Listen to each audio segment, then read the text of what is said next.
Ako si Sergeant Nelson Sanidad, 794272, former unit, 7 SRC, FSRA, Class. SR Class 125-96. Dito, dahil Rangers marami daw mga enkwentro. Yes, of course. Isa sa mga bibigyan ko rin ng highlights na kwento tungkol sa encounters na naranasan ko rin. Isang hindi ko rin makalimutan. Noong naandun kami sa Mindanao, particularly nandun kami sa may Taurong. Under kami ng 3rd Scout Ranger Battalion din. Na task yung company namin noon reinforce doon sa mga na-encounter na tropa ng 70A IB. Master, anong taon yan? Taong? Taon 70. 1978 yata yun. 1978? Kung hindi ako magkamali kasi medyo matagal na tagay. Okay. Noong panahon na yan, Master, ano yung kuwan? Ano yung sitwasyon sa gulo noon nung Takurong na yan, nung panahon na yan? Grabe ba kagulo? Actually, dun sa mga kunyan, sa mga MILF na nandun sa area ng Ligwasan Mars.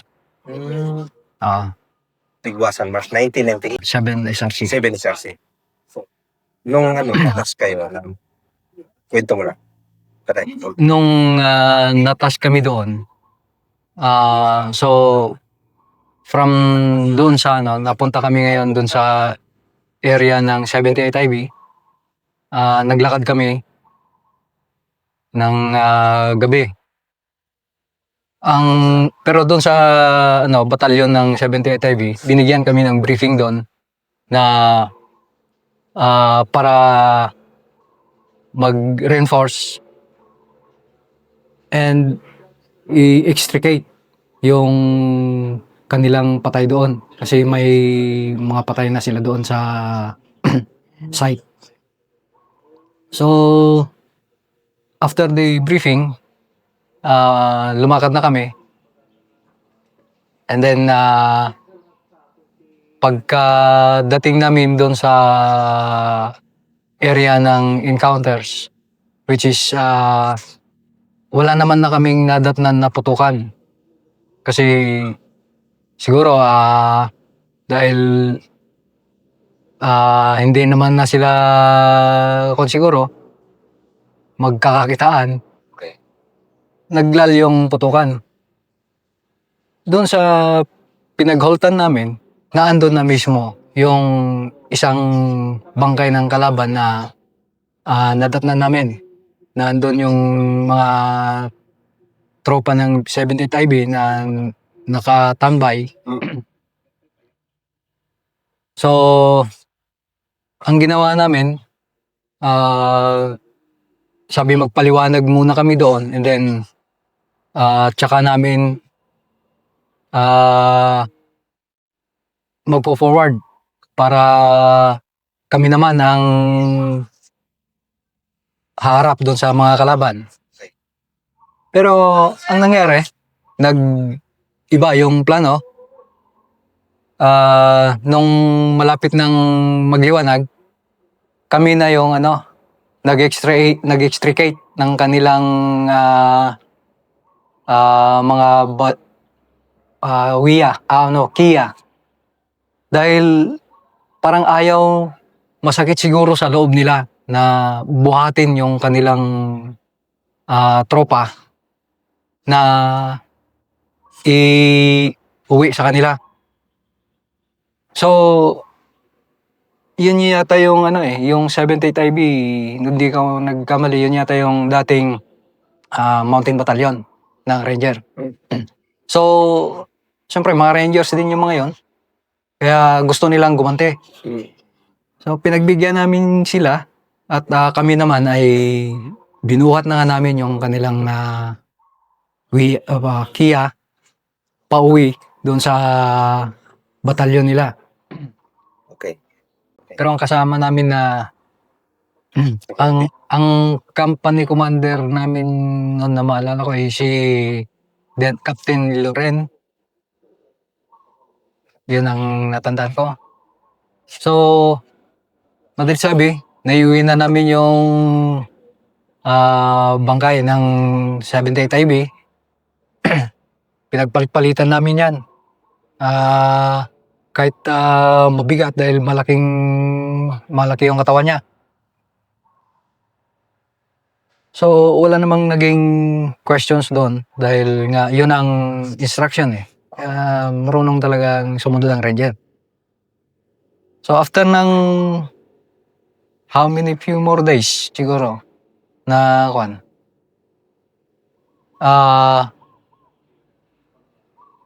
inorganize din ulit yung tropa ng 7SRC para augment again doon sa tropa ng 78 IB na nandun pa rin sa malapit doon sa pinag-enkwentrohan na area doon sa may Ligwasan Mars. So again, na-shoot na naman kami doon. Tapos ayun na nga, encounter na, pukpukan na yan. Nung habang uma-assault kami, talagang palapit na yung yung mahalata mo na malapit yung kalaban. Pero hindi naman nakikita dahil may mga bushes, may mga sukal. Maganda yung kanilang position dahil hindi sila umaatras eh. Bigyan mo ako ng situation ng area, picture. Ang picture ng area, doon kami nanggaling sa New Gun, wherein doon namin na daanan yung mga taga 78 IB na nakikipagbakbakan doon sa kalaban. Bundok ba siya o open? Ang terrain doon is flat. Una muna, New Gun. Pero dito sa may right side namin, meron doon yung irrigation na ang luwang doon is makadaan na ang isang hambi, ganon. So, ang ginawa, pinabantayan doon sa 78 IB yung irrigation na yon para hindi yun magapang ng kalaban. Para kami naman mag-forward. At nung nakapag-forward na kami, lapit na kami talaga sa halos mga nasa 25 meters na lang din yung sa pakiramdam ko, mga 25 meters kasi nandun na rin yung mga sagingan na kawayan, ganyan, na medyo talagang magandang cover nila. Maliban doon, according sa mga 78 IB na nagsabi nung may mga running trenches sila. So, kampo yun? O parang layer, sabi nila kasi sabi nila na may mga nakita sila na nandun pa sa medyo likod. Gano'n naman ang imay no? Yung mga ganyan. So talagang yung sitwasyon na yon, alam na namin kung paano yung first layer, gusto naming matibag. Ayun na nga, yung first layer na yon medyo parang nawala nung nakalapit kami. Doon, wala pa yung yung trenches. Mga kawayan, mga pinagkuberan nila, mga kahoy na nakatumba. Pero, hindi pa namin na kukuha yon, nag-assault yung kalaban. Parang sinurprise nila rin kami. So, ang cover namin, wala. Nandun kami sa sila, kuha nila yung ulit. May mga kawayan. So matapang ang kalaban. Oo, matapang talaga. And then, dahil open kami, mga maliliit na saging lang, at saka may mga bushes din doon na pwedeng concealment lang. Wala talagang kapag dumapa ka, medyo hindi ka nila makita. Pero kung waswasan ka doon, talagang madadali ang tropa doon. So may sumigaw sa bandang kaliwa ko na sabi na extricate, retrograde. Ang pagkadinig ko doon sa sabi niya retrograde, parang ko yung boses niya, yung Oscar na sumama sa amin. Na Lieutenant Sibayan. Then may tinawag na yung MG. Yung MG, siya yung tutulong sa amin dito sa fire support. So, nag-retrograde kami. Etong habang pag-retrograde namin, kasunod na sabi ko dun sa kasi private pa yon, ako ka-PPFC ko lang din. Sabi sabi ko dun sa private, si private sa Plala, una ka na pati. Pinauna ko talaga siya. Dahil ayaw ko na maiwan yung junior ko dun sa front. So takbo na siya.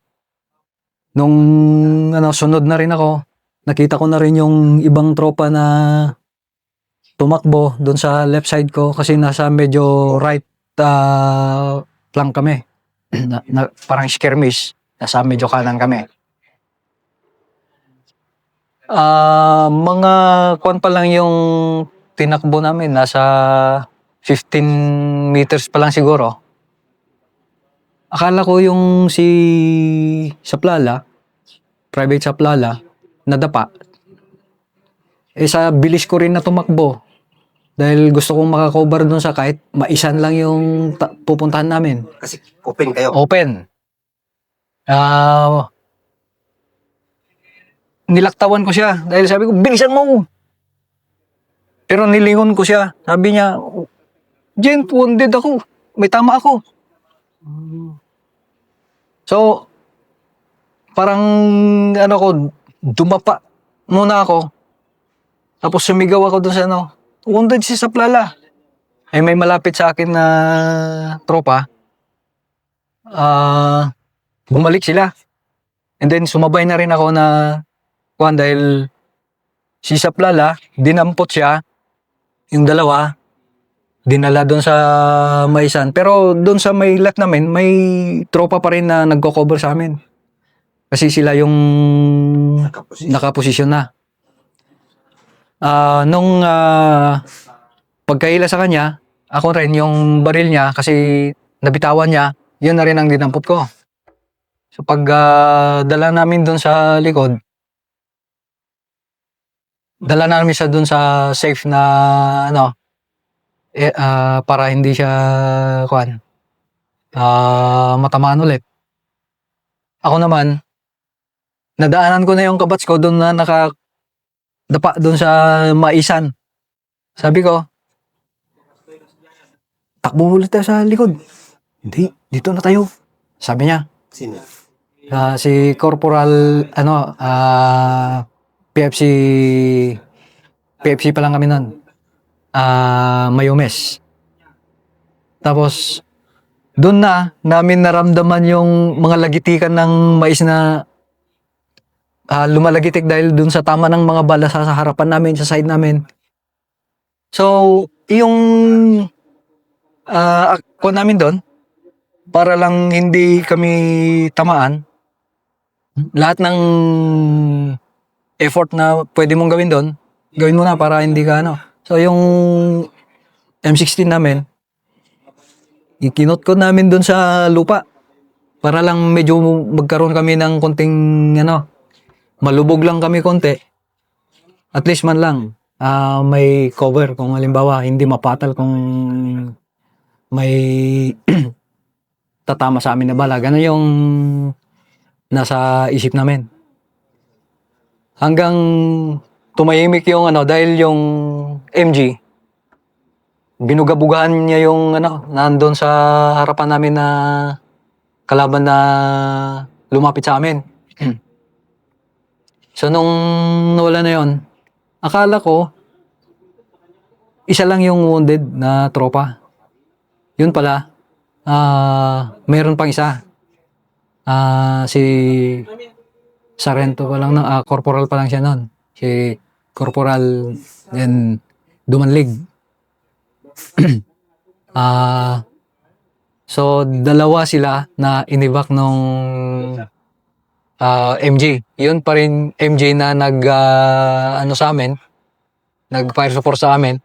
Yun pa rin ang nag-ibak sa kanila. Dahil wala naman ng ibang means na mas mabilis pa doon para sila maibak. At yun, tuloy-tuloy pa rin yung pukpukan. Pero sa awa ng Diyos, wala naman nang naidagdag doon na casualty. Maliban lang nung nag-withdraw na kami dahil umatras na rin yung kalaban, may nadaanan kami na kasi yun pala, dahil nakadikit kami, hindi kami mapatakan ng mga tubo nila. Yung mga 57RR nila, yung mga 203 nila, doon lagpas-lagpas sa amin malayo. Doon sa tropa ng 78 IB pumapatak.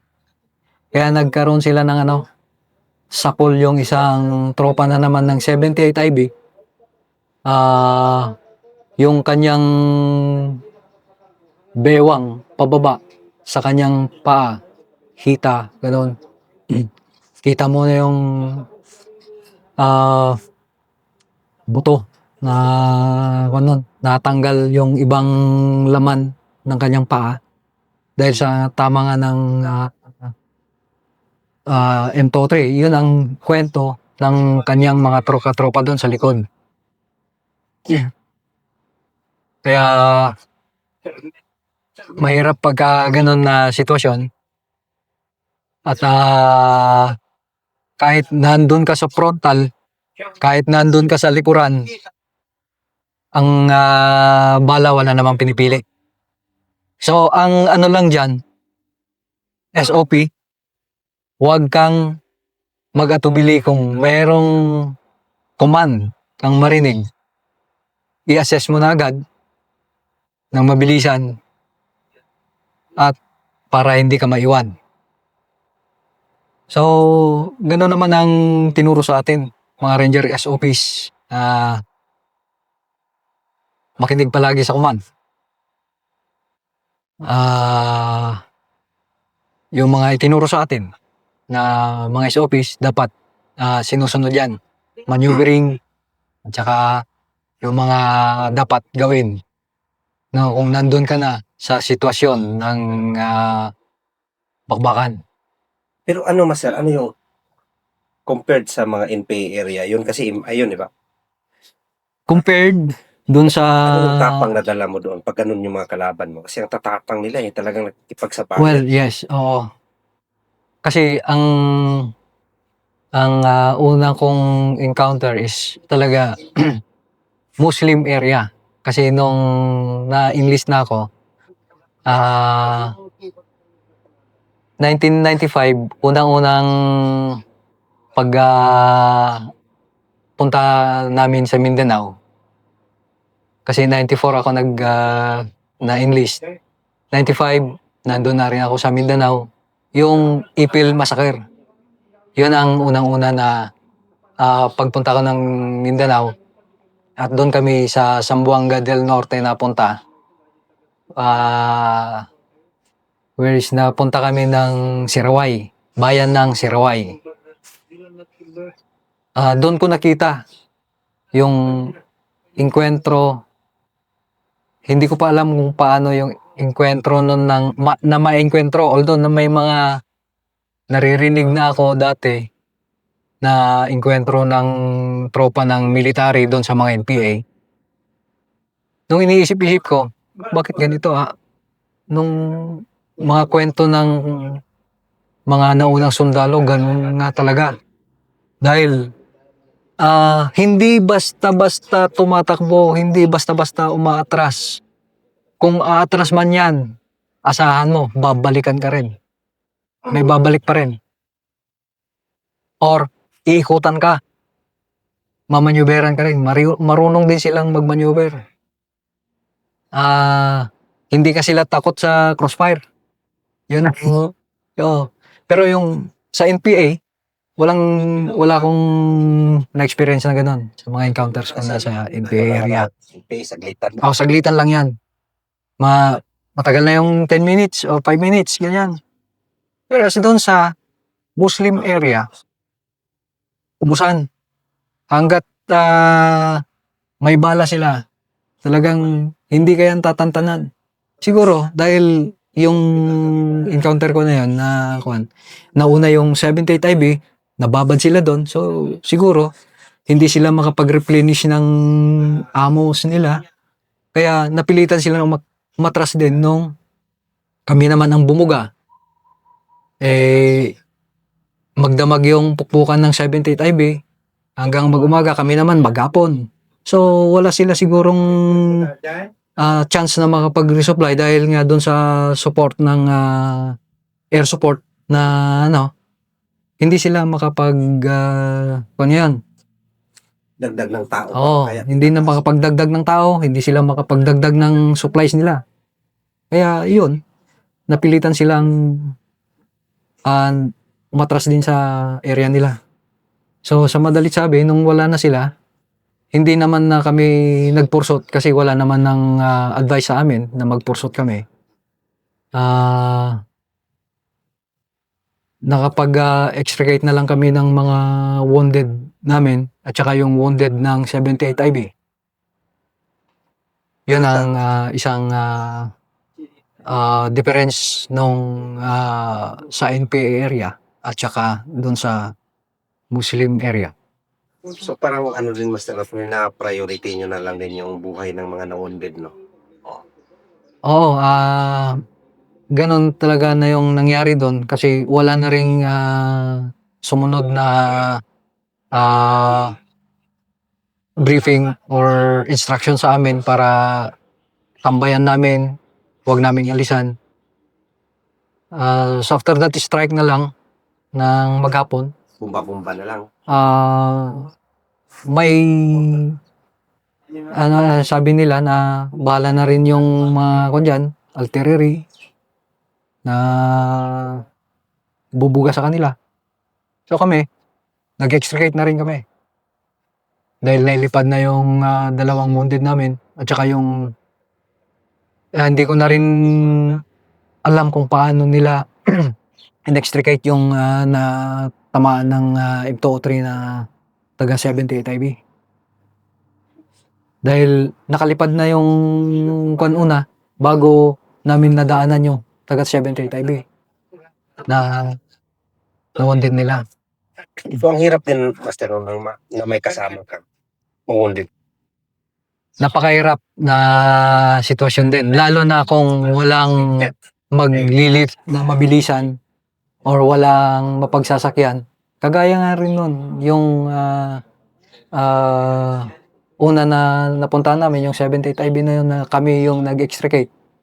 Ramdam namin yung